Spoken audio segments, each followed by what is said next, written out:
Multivariate analysis जैसे मैंने बोला था कि आपके पास जब ज्यादा वेरिएबल्स होते हैं, यानी टू या two more than two variables हैं, तो हम वहां पे मल्टीवेरिएट एनालिसिस करते हैं। और एक खास बात जो इनका होती है वो ये है कि we can do simultaneous investigation, कि ऐसा नहीं है कि एक एक को हम अलग अलग हमें देखना है।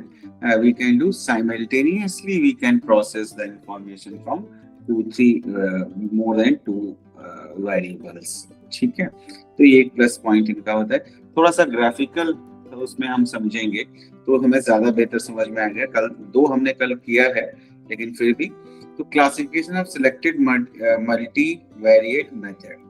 तो अब क्या है कि ये डिपेंड करता है कि भाई कुछ जो वेरिएबल है वो डिपेंडेंट वेरिएबल्स होते हैं, कुछ आपके इंटरडिपेंडेंस होंगे।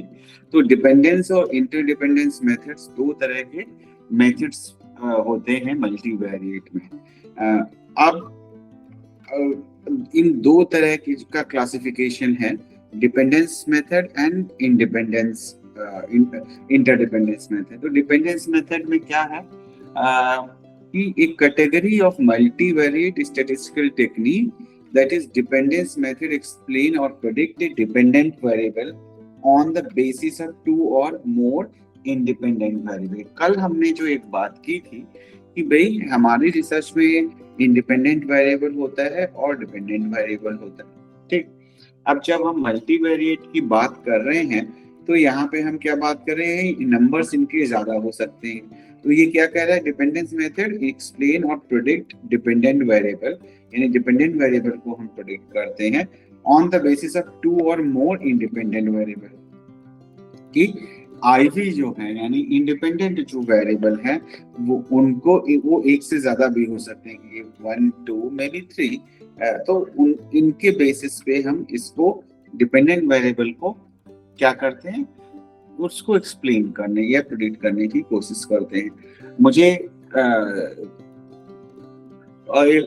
डिपेंडेंट और इंडिपेंडेंट तो क्लियर है, नहीं क्लियर है कोई बात नहीं, आप मुझे बता सकते हो, सो दैट मैं साथ साथ में बताता हुआ चलूंगा। क्योंकि ये अगर क्लियर नहीं है मैं बोलता रहूंगा, आपको समझ में नहीं आएगा। अनिल जी, पुनीत, तनिका, डिपेंडेंट इंडिपेंडेंट समझ में आता है क्या होता है? कोई बताएगा क्या होता है?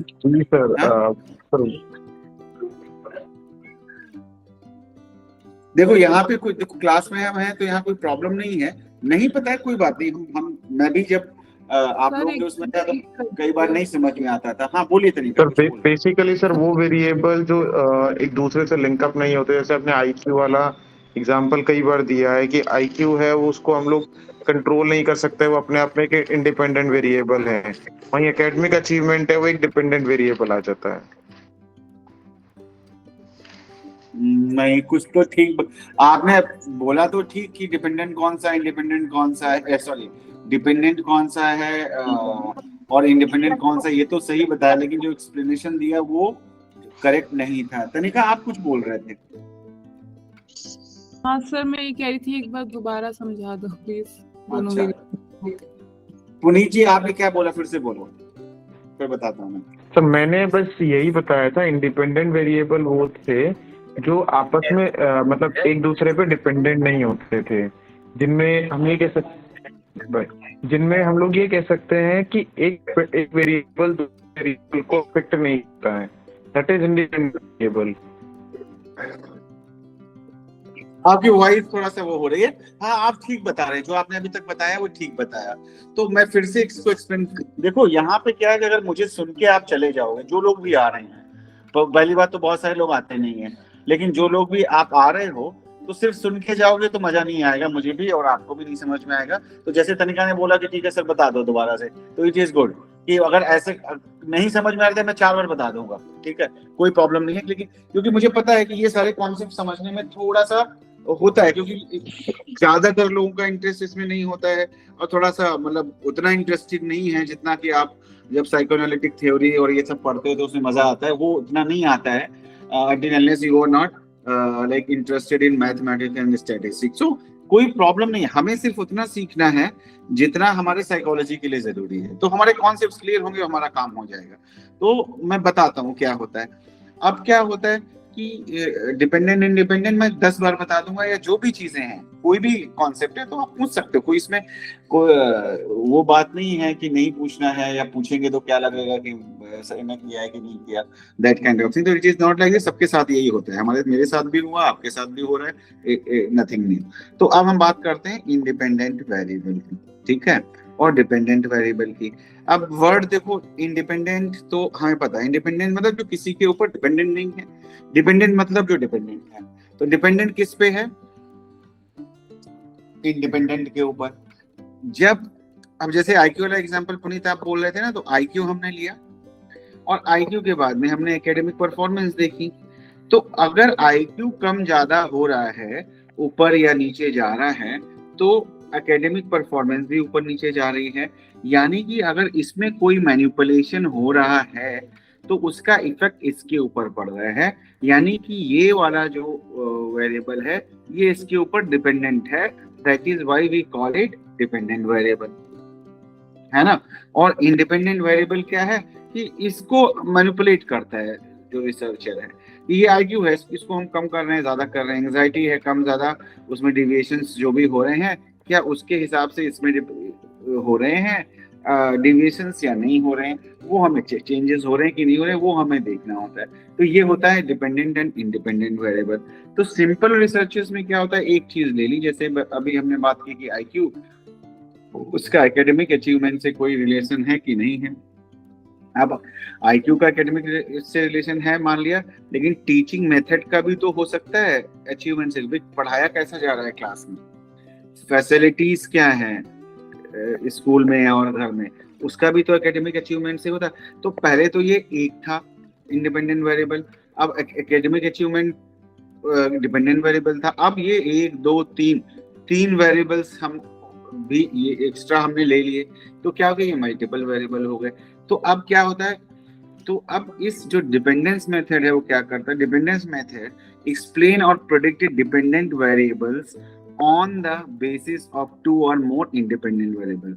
सो अब क्या हो सकता है, ये जो मल्टीवेरिएट एनालिसिस है वो क्या करती है, देखो जैसे लिखा ना, एक हो सकता है डिपेंडेंट वेरिएबल यानी एकेडमिक अचीवमेंट, स्पोर्ट्स में कैसा है वो, ये भी तो हो गया भाई, आईक्यू है तो स्पोर्ट्स में कैसा है, या एक्स्ट्रा करिकुलर में कैसा बच्चा परफॉर्म कर रहा है। तो अब ये इतने सारे, ये कई 3 हमारे ये हो गए क्या कहते हैं इंडिपेंडेंट वेरिएबल, कि इनमें कुछ ऊपर नीचे हो रहा है क्या, इसमें इनमें सब में कुछ ऊपर नीचे हो रहा है। तो अब ये कॉम्प्लेक्स स्टडीज हो गई, है ना, एक कॉम्प्लेक्स स्टडी हो गई। तो इसका मतलब क्या हो कि हमारे पास 3 इंडिपेंडेंट वेरिएबल हो गए, एक भी हो सकता है ना, तीन एकेडमिक ये सॉरी इंडिपेंडेंट वेरिएबल्स हो गए, आईक्यू हो गया, एकेडमिक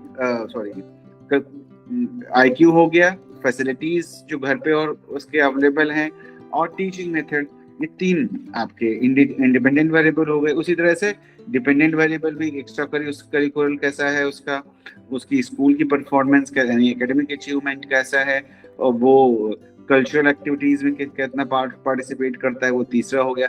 तो अब ये कई सारे वेरिएबल्स हो गए। तो अब यहाँ पे हमें मल्टीवेरिएट एनालिसिस करनी पड़ेगी, क्योंकि अभी तक जो हमने किया पैरामीट्रिक नॉन पैरामीट्रिक, वहां पे 1 या 2 से ज्यादा, वहां पे हम क्या कर रहे थे कि भाई अगर 1 से ज्यादा आपका चीजें हैं जो अफेक्ट कर रही हैं, देख रही हैं, तो वो हम नहीं कर पा रहे थे। लेकिन जब हम मल्टीवेरिएट एनालिसिस में आ जाते हैं तो मल्टीपल वेरिएबल्स को हम प्रोसेस कर सकते हैं, और ये टेक्निक्स हमें ये अलाउ करती हैं कि किस तरीके से मल्टीपल वेरिएबल्स को स्टडी करें। समझ में आया तनिका पुनीत जी? क्लियरिटी आई? Yes sir. इसीलिए मैं फिर से थोड़ा सा करके करा रहा हूँ जिससे समझ में आए, क्योंकि नहीं है। पुनीत जी समझ में आया ना? अभी आपने बहुत कुछ सही बताया, थोड़ा सा वो हो रहा था। तो सिंपल सा मेथड है, इंडिपेंडेंट में हम मैनिपुलेशन करते हैं और डिपेंडेंट के ऊपर उसका इफेक्ट देखते हैं। ठीक है, अभी एक हो सकते हैं, एक से ज्यादा हो सकते हैं। अनिल जी क्लियर है?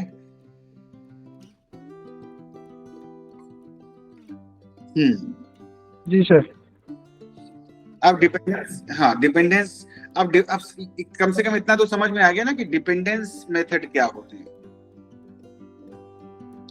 डिपेंडेंस मेथड क्या हो गया, जहां पे एक्सप्लेन और predict dependent variable on the basis of two और मोर इंडिपेंडेंट वेरिएबल, कि डिपेंडेंट वेरिएबल भी है, इंडिपेंडेंट वेरिएबल भी है। ठीक है, अब इंडिपेंडेंट डिपेंडेंट वेरिएबल एक हो सकता है, इंडिपेंडेंट वेरिएबल कई सारे हो सकते हैं, या दोनों कई सारे हो सकते हैं। ठीक है, अब डिपेंडेंस मेथड्स कौन कौन से इसके अंदर आ जाएंगे अगर आप देखें तो, how many variables are dependent, one dependent variable हो सकता है एंड सेवरल डिपेंडेंट वेरिएबल हो सकते हैं। अब देखो इस लैंग्वेज में जो यहाँ पे लिखा हुआ है इसको समझना जरूरी है, अगर हम ध्यान नहीं देंगे तो गड़बड़ हो जाएगा। क्या कह रहा है ये वाली लाइन देखो क्या लिखा है, डिपेंडेंस मेथड एक्सप्लेन और प्रेडिक्टेड डिपेंडेंट वेरिएबल और वेरिएबल्स। तो डिपेंडेंट वेरिएबल एक भी हो सकता है और एक से ज्यादा भी हो सकते हैं, लेकिन अगर मल्टीवेरिएट एनालिसिस है तो इंडिपेंडेंट वेरिएबल्स तो होंगे ही ज्यादा एक तरीके से। तो अब वही चीज यहाँ पे दी हुई है, कितने में, वन डिपेंडेंट वेरिएबल हो सकता है या सेवरल डिपेंडेंट वेरिएबल्स हो सकते हैं, एक भी हो सकता है। यानी कि आईक्यू का क्या कहते हैं, आईक्यू टीचिंग मेथड एंड एक और क्या बताया था, फैसिलिटीज जो उनके पास में है, फैसिलिटीज क्या है। तो ये तीन हमारे इंडिपेंडेंट वेरिएबल हो गए। ठीक, अब ये इन तीन इंडिपेंडेंट आईक्यू, सिर्फ आईक्यू के ऊपर इनका इफेक्ट क्या पड़ रहा है वो हम देख, सॉरी आईक्यू नहीं था, एकेडमिक अचीवमेंट था यहाँ पे, आईक्यू तो इंडिपेंडेंट में आ गया, तो ये एकेडमिक अचीवमेंट हमने यहाँ पे देखना है ना। तो एकेडमिक अचीवमेंट हो सकता है सिर्फ एक डिपेंडेंट, वन डिपेंडेंट वेरिएबल हो जो यहाँ पे दिया हुआ है, दूसरा कई सारे डिपेंडेंट वेरिएबल हो सकते हैं कि कल्चरल एक्टिविटी में वो कैसा है, स्पोर्ट्स में कैसा है, तीन हो गए। तो ये तीनों चीजें भी हो सकती हैं। तो सेवरल, तो अब मेथड कैसे होगा, डिपेंडेंस मेथड दो तरीके। डिपेंडेंस मेथड क्यों कह रहे हैं, क्योंकि यहाँ पे हम डिपेंडेंस देख रहे हैं डिपेंडेंट वेरिएबल का इंडिपेंडेंट वेरिएबल के साथ में, या मल्टीपल इंडिपेंडेंट वेरिएबल के साथ में। तो वन डिपेंडेंट वेरिएबल हो सकता है, सेवरल डिपेंडेंट वेरिएबल हो सकते हैं। तो इन दो बेसिस पे आप इनको डिपेंडेंस मेथड को समझ सकते हैं कि किसी में एक हो सकता है, किसी में एक से ज्यादा डिपेंडेंट वेरिएबल हो सकते हैं। क्लियर है ये तनिका? यस सर, है ना, समझ में आ रहा है? Yes sir. ठीक, अब dependence method, how many variables are dependent, कितने डिपेंडेंट वेरिएबल्स हैं। तो वन डिपेंडेंट वेरिएबल जो हमने अभी बात किया था, डिपेंडेंट मेथड चल रहा है, अब हमने सिर्फ यहाँ पे ले लिया, ये वाला हिस्सा ले लिया।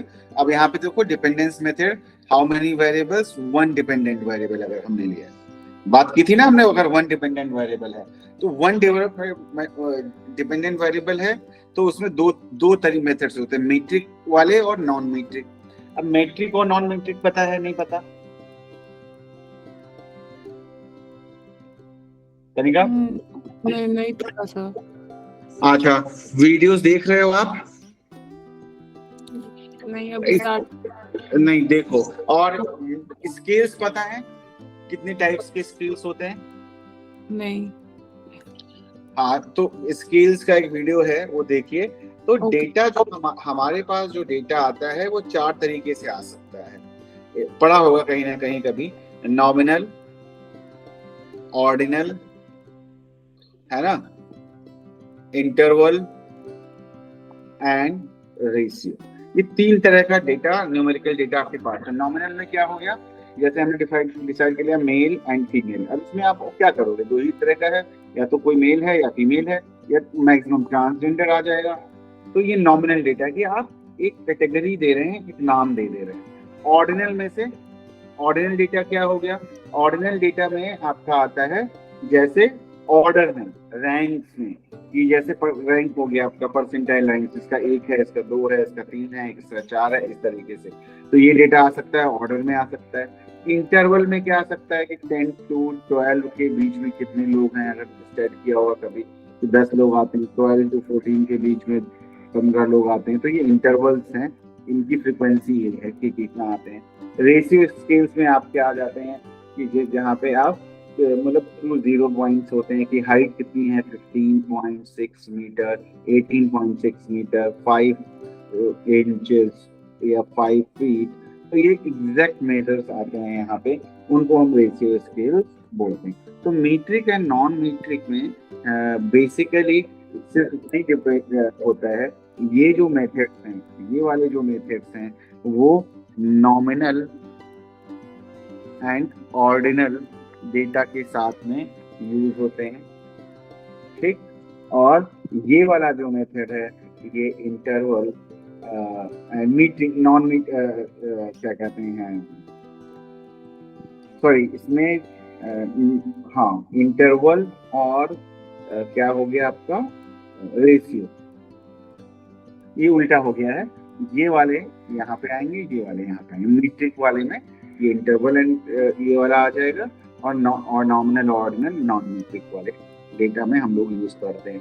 तो ये अगर डेटा इस फॉर्म में है इंटरवल और रेशियो में, तो मीट्रिक स्टैटिस्टिक्स लगेगी। अगर इस फॉर्मेट में है नॉमिनल एंड ऑर्डिनल में, तो नॉन मीट्रिक का हम यूज करेंगे। मेथड कौन से हैं? डिपेंडेंस वाले मेथड हैं, जहाँ पे एक दूसरे पे डिपेंडेंट है, IV and DU।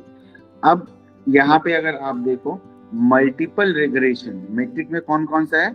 Multiple regression analysis, इनको हम क्या कहते हैं, ये हम यूज करते हैं मैट्रिक में।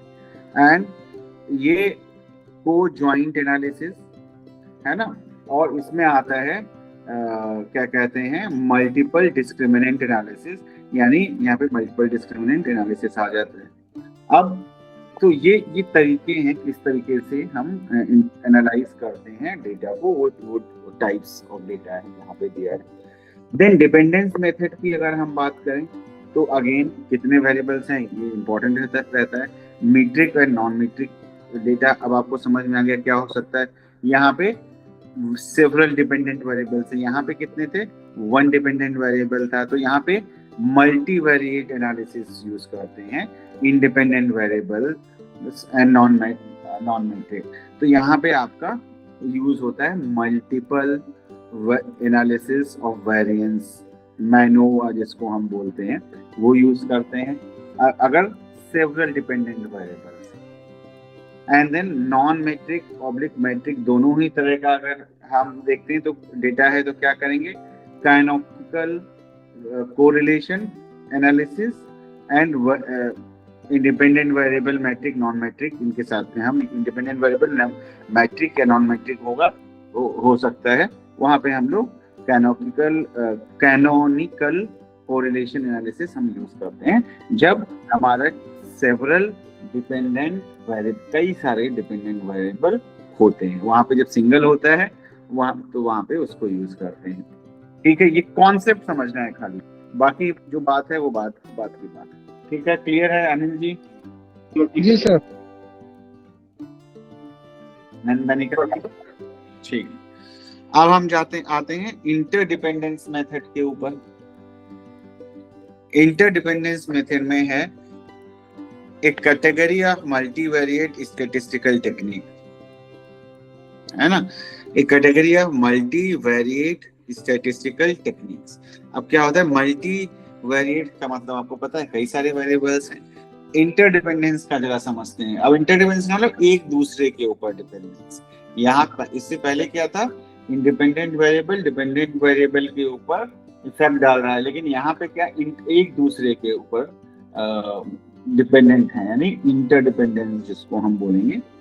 Do not discriminate between dependent and independent variable. All variables have equal status. तो इसमें कोई भी इंडिपेंडेंट डिपेंडेंट के बेस पे हम डिवाइड नहीं करते हैं। यहाँ पे दोनों को इक्वल स्टेटस रहता है, हम ये मान के चलते हैं दोनों एक दूसरे के ऊपर क्या कहते हैं, दूसरे पे डिपेंडेंट हैं, तो इसीलिए हम इसको इंटरडिपेंडेंस मेथड बोलते हैं। It attempts to find out how all variables are interrelated. मतलब कि हमारे पास टीचिंग मेथड है, हमारे पास IQ है ना, IQ हो गया, टीचिंग मेथड हो गया, स्पोर्ट्स एक्टिविटी हो गई, हमारे पास कल्चरल एक्टिविटी हो गई, हमारे पास फैसिलिटीज हो गया कि किस तरह की हैं वो हो गया, हमारे पास टीचिंग मेथड हो गया, है ना। तो ये 6 वेरिएबल्स हैं। अब हमें ये देखना है कि ये 6 के 6 आपस में कैसे जुड़े हुए हैं, है ना, क्या इनके एक दूसरे पे डिपेंडेंसी है।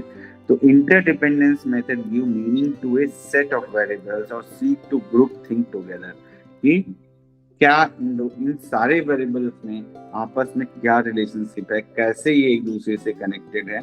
ये काम होता है इंटरडिपेंडेंस का। यहाँ पे कोई भी डिपेंडेंट या इंडिपेंडेंट वेरिएबल का आपको कैटेगराइजेशन अलग से नहीं मिलता है। अब इसमें हम क्या करते हैं, कल हमने थोड़ी सी बात भी की थी फैक्टर एनालिसिस, जैसे 16 पीएफ हमने 16 पीएफ की बात की थी। क्लस्टर एनालिसिस यानी पूरे पूरे ग्रुप की हम बात करते हैं।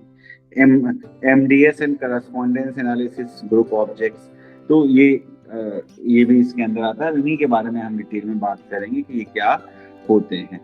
अब इंटरडिपेंडेंस मेथड्स की अगर हम बात करें तो इंटरडिपेंडेंस मेथड में क्या आएगा, और इनपुट्स मीट्रिक, है ना, मीट्रिक है या नॉन मीट्रिक है। पहले तो हम अपने आप से ये क्वेश्चन पूछेंगे, ठीक। इंटरडिपेंडेंट और इनपुट मैट्रिक यानी मैट्रिक है अगर, तो क्वेश्चन क्या हुआ, हमने पूछा मैट्रिक डेटा है या नॉन मैट्रिक है। अगर मैट्रिक है तो हम factor analysis, cluster analysis, metric multi dimensional scaling, ये 3 मेथड्स हम यूज कर सकते हैं अगर हमारा डेटा मैट्रिक है। और मैट्रिक का मतलब मैंने आपको पहले बता दिया, उसके लिए थोड़ा सा स्केल्स आपको पढ़ना पड़ेगा। देन इंटरडिपेंडेंस मेथड में और इनपुट मैट्रिक नहीं है, नॉन मैट्रिक है। नॉन मैट्रिक है तो क्या होगा, non metric multi dimensional scaling और करस्पॉन्डेंस एनालिसिस। तो नॉन मैट्रिक एनालिसिस हम यूज करेंगे। मल्टी डायमेंशनल डेफिनेटली यहाँ पे भी है, स्केलिंग यहाँ पे भी है, करस्पॉन्डेंस एनालिसिस भी यहाँ पे है, जैसे यहाँ पे है ना। मल्टी डायमेंशनल यहाँ पे था, उसी तरीके से यहाँ पे भी, लेकिन वो नॉन मैट्रिक है। डिफरेंस क्या होगा, जब हम कैलकुलेशन देखेंगे आप तो आपको पता लगेगा। तो वहाँ पे नॉन मैट्रिक यूज हो जाता है, ठीक। इतना समझ में आया कि सबसे पहले हमें, चाहे वो हमारा डिपेंडेंस का है या इंडिपेंडेंस मेथड है, तो उसमें हमें अपने आप से पहला क्वेश्चन ये पूछना है कि जो डेटा हमारा है वो मीट्रिक है और नॉन मीट्रिक है। ये क्वेश्चन हमें अपने आप से पूछना पड़ेगा।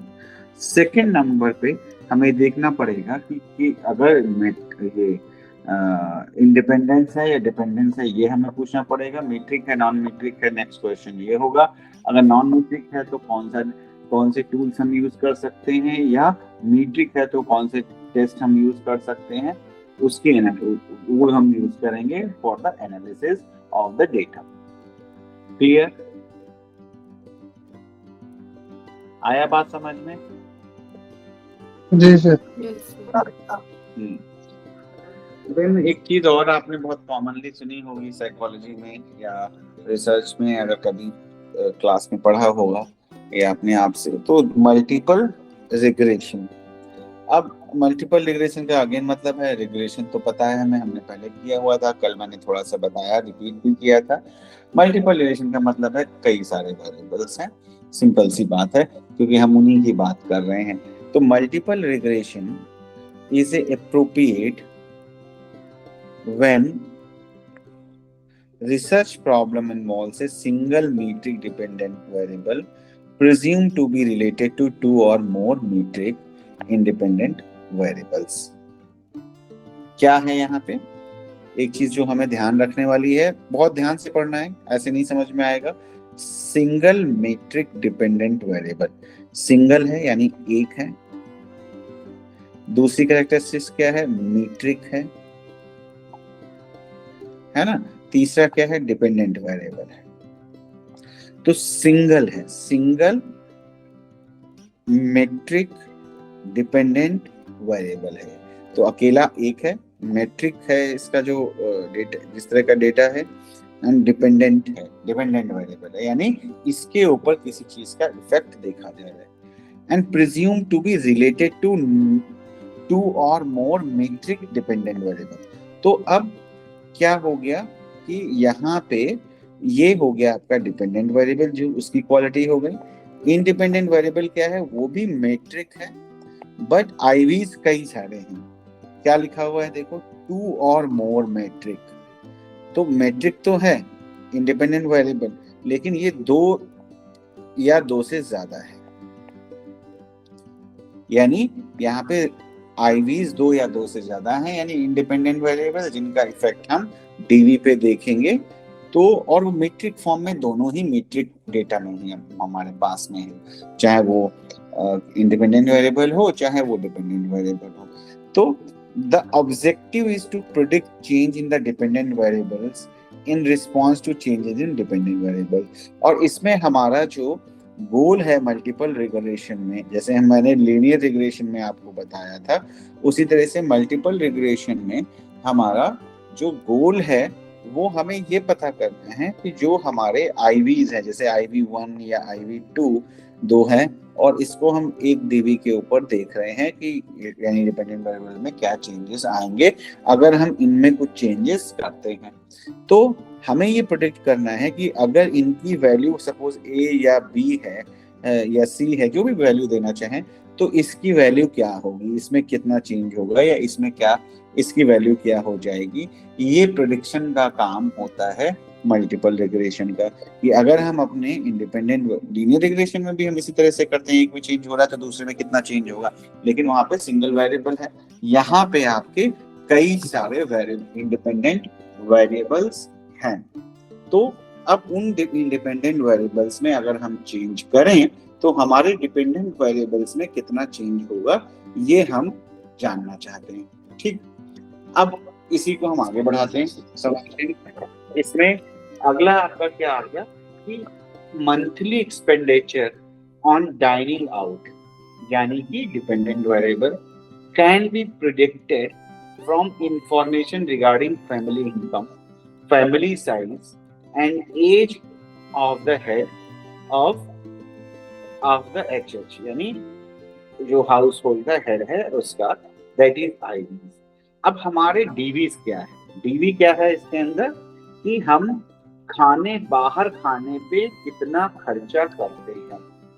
डाइनिंग आउट का मतलब यही हुआ ना कि हम बाहर खाने पे यानी रेस्टोरेंट्स में या बाहर जाकर खाने में हम कितना खर्चा करते हैं। ये इस बात से प्रेडिक्ट किया जा सकता है कि फैमिली की इनकम कितनी है, फैमिली का साइज क्या है, मतलब कितने लोग फैमिली में हैं, और जो फैमिली का हेड है उसकी एज कितनी है। तो हमारे पास 3 इंडिपेंडेंट वेरिएबल हो गए, क्योंकि डीवी क्या है भाई, इस फैमिली इंडिपेंडेंट वेरिएबल क्या है, फैमिली की इनकम, जितनी इनकम होगी उतने तो खर्च करेंगे। तो अगर इनकम में चेंज हो रहा है तो एक्सपेंडिचर में भी चेंज आएगा, है ना। तो family income, family size, age of the head, ये 3 आईवीज इंडिपेंडेंट वेरिएबल्स आपके पास में हैं। क्लियर। तो कंपनी, तो ये क्या हो गया, तो इन चीजों को हम देख सकते हैं। तो अगर हमें ये पता लग जाए, हमारे पास कुछ डेटा आ जाए, तो फर्दर हम इसको प्रेडिक्ट कर सकते हैं। Company sale can be predicted from information on the expenditure on ads, number of sales people, number of retail outlets carrying its product। तो हम कंपनी की सेल को प्रेडिक्ट कर सकते हैं कि वो कितना सामान बेचेगी। और जो हमारा डिपेंडेंट वेरिएबल है, बेचना डिपेंडेंट वेरिएबल हो गया, इस पे डिपेंडेंट है कि उसके पास सेल्स करने वाले सेल्समैन या सेल के पीपल कितने हैं, कितने लोग हैं, वो अपने एडवर्टीजमेंट पे कितना पैसा खर्च करती है कंपनी, और उसके ऐसे कितने रिटेल आउटलेट हैं जो उसका प्रोडक्ट बेचते हैं। ये हमारा हो गई, ये 3 चीजें हमारी हो गई इंडिपेंडेंट वेरिएबल। डिपेंडेंट वेरिएबल हमारा हो गया सेल्स, क्या सेल है हमारे पास। तो अगर उसकी स्टडी हम कर लें तो फ्यूचर में हम प्रेडिक्ट कर सकते हैं कि भाई हमारे पास 10 आउटलेट्स हैं, 20 सेल्समैन हैं, है ना, और 2 लाख रुपए हम खर्च करते हैं एडवर्टीजमेंट के ऊपर, तो हमारी सेल है 1 करोड़ रुपए की मंथली। तो अगर हमारी सेल 2 करोड़ करनी है तो हमें एक्सपेंडिचर अपना बढ़ाना पड़ेगा, हमें अपना क्या कहते हैं लोग बढ़ाने पड़ेंगे, हमें अपने आउटलेट्स बढ़ाने पड़ेंगे, या अपना सामान और आउटलेट्स पे, मैक्सिमम आउटलेट्स पे पहुंचाना पड़ेगा। तो ये हो गए आपके इंडिपेंडेंट वेरिएबल। डिपेंडेंट वेरिएबल हो गया कि कितनी सेल्स होंगी। आ रहा है एग्जांपल, समझ में आ रहा है ये? Yes sir. ठीक। तो ये इस तरीके से, तो कहने का मतलब है, याद रखना मल्टीपल रिग्रेशन में जो हमने अभी किया, मल्टीपल रिग्रेशन में क्या चीज की कि यहाँ पे इंडिपेंडेंट वेरिएबल 2 या 2 से ज्यादा हैं, डिपेंडेंट वेरिएबल कितने हैं? 1 है। 1 से ज्यादा भी हो सकता है लेकिन 1 तो होगा ही होगा। क्लियर? चलो आगे चलते हैं। अब आता है एक चीज जिसको हम बोलते हैं डिस्क्रिमिनेंट एनालिसिस। समझ में आ रहा है? रोक दें या आगे बढ़ें? क्योंकि स्लो चलेंगे कोई प्रॉब्लम नहीं है, समझ में आना चाहिए, वो ज्यादा जरूरी है। सर आ गया समझ। क्या करें? आ रहा है समझ। ठीक है सर। ठीक है। तो अब हमारे पास थोड़ा टाइम और है तो हम आगे कंटिन्यू करते हैं, है ना? अब आता है डिस्क्रिमिनेंट एनालिसिस। एक तो हो गया मल्टीपल रिग्रेशन, अब आ गया डिस्क्रिमिनेंट एनालिसिस। ये भी एक मल्टीवेरिएट उसका हिस्सा है। Discriminant analysis helps in discriminating between 2 or more set of objects, people, based on the knowledge of some of their characteristics. क्या कह रहा है कि डिस्क्रिमिनेंट एनालिसिस किस चीज में हेल्प करती है? जैसे नाम से पता है, डिस्क्रिमिनेट करना, डिस्क्रिमिनेटिंग बिटवीन 2 और मोर सेट्स ऑफ ऑब्जेक्ट और पीपल, कि एक पर्सन या एक ऑब्जेक्ट या एक मतलब क्या, 1, 2 या 2 से ज्यादा ऑब्जेक्ट एक दूसरे से कैसे डिफरेंट है। कि सपोज एक पर्सन ए है, दूसरा बी है, तीसरा सी है ना?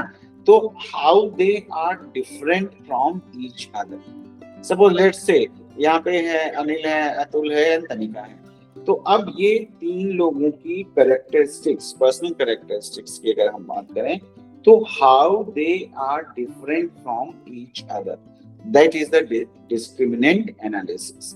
उनकी पर्सनालिटी की कैरेक्टरिस्टिक्स हम देख रहे हैं और ये फाइंड आउट करने की कोशिश करते हैं कि भाई ये लोग आपस में एक दूसरे से कैसे डिफरेंट हैं, कैसे हम इनको डिस्क्रिमिनेट कर सकते हैं। तो that is a discriminant analysis. तो discriminant analysis helps in discriminating between 2 or more sets of objects, people, based on the knowledge of some of their characteristics. कि आपकी कुछ characteristics के बारे में पता है, उसके बेस पे हम लोग ये कर रहे हैं। It is a technique of analyzing data when the criterion or dependent variable is categorical, यानी कि नॉन मैट्रिक। मैंने आपको बताया था कैटेगोरिकल का मतलब, मैंने बताया जैसे मेल, फीमेल, ट्रांसजेंडर, अमीर, गरीब, रूरल, अर्बन, ये सारे जो कैटेगरीज हैं इनको हम कैटेगोरिकल डेटा बोलते हैं, क्योंकि इनको आप फर्दर डिवाइड नहीं कर सकते, कैटेगरीज हैं। तो क्राइटेरियन और dependent variable is categorical, hence non-metric, and the predictor or independent variable or metric in nature. अब हम यहाँ पे क्या कैसे कर सकते हैं? जिस तरह के डेटा के साथ में हम डिस्क्रिमिनेंट एनालिसिस करते हैं, जहाँ पे डिपेंडेंट वेरिएबल जो है वो कैटेगोरिकल है, कि कैटेगोरिकल यानी कि जैसे पास फेल, अमीर गरीब, stress non stress, anxiety no anxiety, तो यानी कैटेगरीज हैं यहाँ।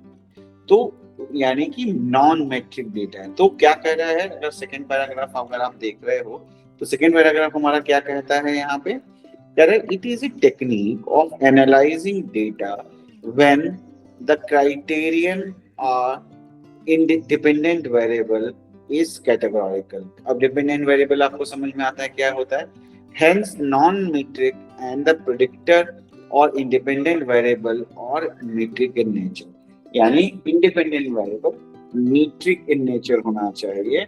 metric का मतलब मैंने आपको समझा दिया, और dependent variable जो है वो कैटेगोरिकल होना चाहिए, वहां पे हम इसको यूज कर सकते हैं डिस्क्रिमिनेंट एनालिसिस को। तो टाइप्स ऑफ डेटा क्या आ रहा है आपके पास, क्या आप असेस कर रहे हो, वो एक बड़ा ही इम्पोर्टेंट रोल प्ले करता है जब आप कोई टेस्ट चूज करते हो किसी रिसर्च के लिए। तो आप क्या करना चाह रहे हो, क्यों करना चाह रहे हो, आपका डेटा कैसे आपको मिलेगा, आपका क्या कहते हैं किस तरह से आप उसको प्रोसेस करोगे, कौन सा मेथड चुनोगे, ये सारी चीजें आपकी क्लियर हो जाती हैं जब आपको ये पता होता है कि हमारा डेटा का टाइप क्या है, हमारा रिसर्च का गोल क्या है।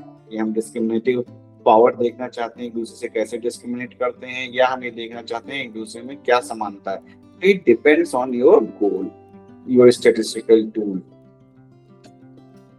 The primary objective is to understand group differences to predict the likelihood that an entity will belong to a particular group based on several metric independent variable।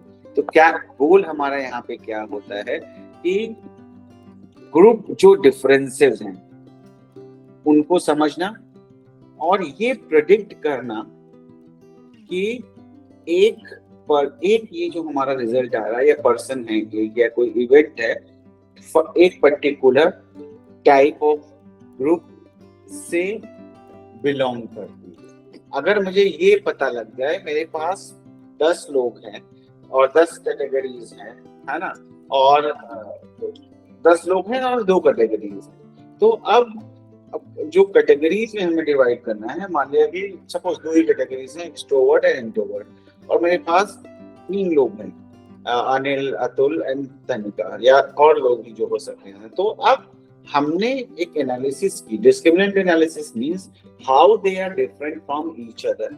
ठीक, अब उसके बेस पे क्या हुआ कि हमें ये पता लगेगा कि कौन कौन सी क्वालिटीज जो है वो इन तीनों में मैच करती हैं और कौन कौन सी हैं जो इनको डिस्क्रिमिनेट करती हैं। तो अगर मुझे ये पता लगा है कि A is different from B is different from C, but C has some common characteristic with A। ठीक, तो अब आप क्या कर सकते हो, जब ये चीजें आपको पास हैं, then you can categorize them in groups।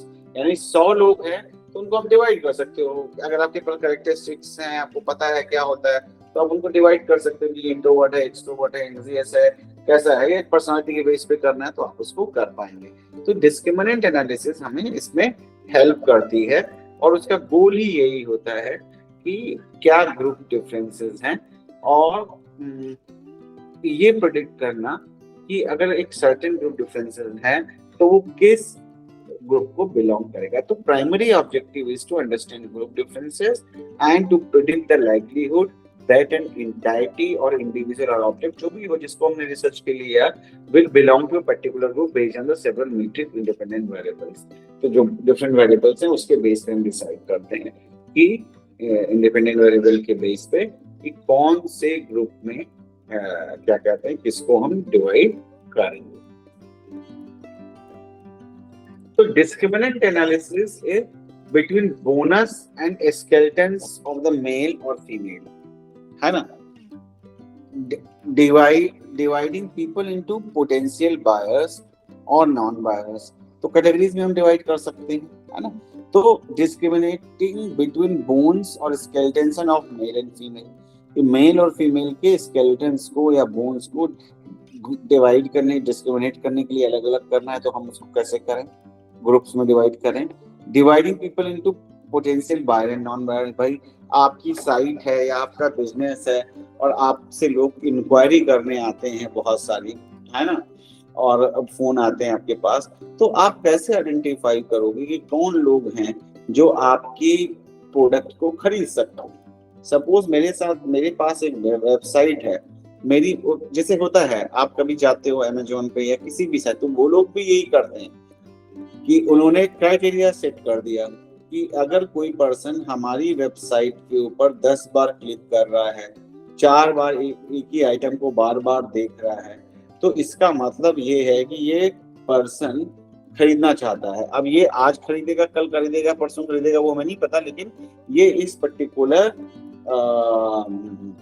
जो हमारा प्रोडक्ट है उसमें इंटरेस्टेड है। उसके हिसाब से वो क्या करते हैं कि एल्गोरिदम सेट कर देते हैं। और अब आप देखोगे कि जब आप अमेजोन को विजिट करते हो या कोई और वेबसाइट जहाँ पे एडवर्टीजमेंट दिख रहे हैं विजिट करते हो, तो आपको वही प्रोडक्ट दिखना शुरू हो जाता है, क्योंकि वो उस तरह का एल्गोरिदम कर दिया गया है। तो अब इन्होंने क्या किया भाई, इन्होंने डिस्क्रिमिनेट कर लिया आपको कि you may be the buyer because you have visited too many times, you have visited the same product, it means you are researching on that and there are higher chances that you will buy that product. तो आपको उन्होंने अलग कर दिया, तो criteria set कर दिया। तो उसी तरह से ये डिस्क्रिमिनेंट एनालिसिस है, जहां पे आप पोटेंशियल बायर और नॉन बायर के बीच में डिफरेंशिएट कर सकते हैं। क्लासिफाइंग गुड और बैड क्रेडिट रिस्क। अब क्रेडिट रिस्क क्या, वो क्रेडिट के लिए क्या स्कोर होता है, सुना होगा आप लोगों ने, क्या होता है, सिबिल स्कोर बना रखा है जैसे गवर्नमेंट ने। तो सिबिल स्कोर क्या है कि आप अपना उधार कितने टाइम पे देते हैं, क्रेडिट कार्ड का बिल कैसे देते हैं, अपने बिल कैसे पे करते हैं, कुछ बाउंस तो नहीं होता।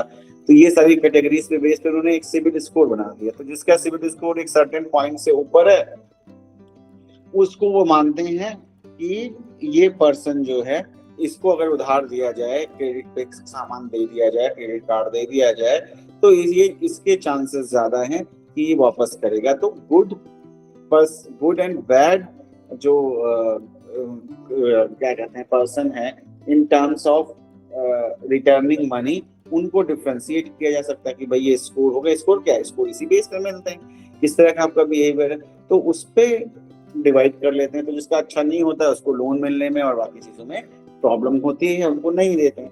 Classifying companies in a good and bad investment risk. Companies as good और बैड इन्वेस्टमेंट रिस्क। तो अब कंपनीज हैं, आपको इन्वेस्टमेंट करना है, वो अच्छा है खराब है, गुड एंड बैड में डिवाइड करने के लिए भी आप एनालिसिस कर सकते हैं। Classifying consumers as brand loyal and brand switcher, कि भाई एक पर्सन है जो हमेशा ही क्या करता है, एक ही कंपनी, जैसे मान लिया एप्पल है, एप्पल का मोबाइल खरीदता है, एप्पल का लैपटॉप खरीदता है, तो जब वो आपसे फोन का नंबर और आपका ईमेल आईडी सब ले लेते हैं, तो डेटा वेज सब आपका ले लेते हैं वहां से वो। तो अब उससे क्या होता है कि वो आइडेंटिफाई कर सकते हैं कि भाई ये लॉयल कस्टमर है, इसने हमारे प्रोडक्ट को पिछले 5 साल से 10 साल से हमारी प्रोडक्ट को यूज कर रहा है।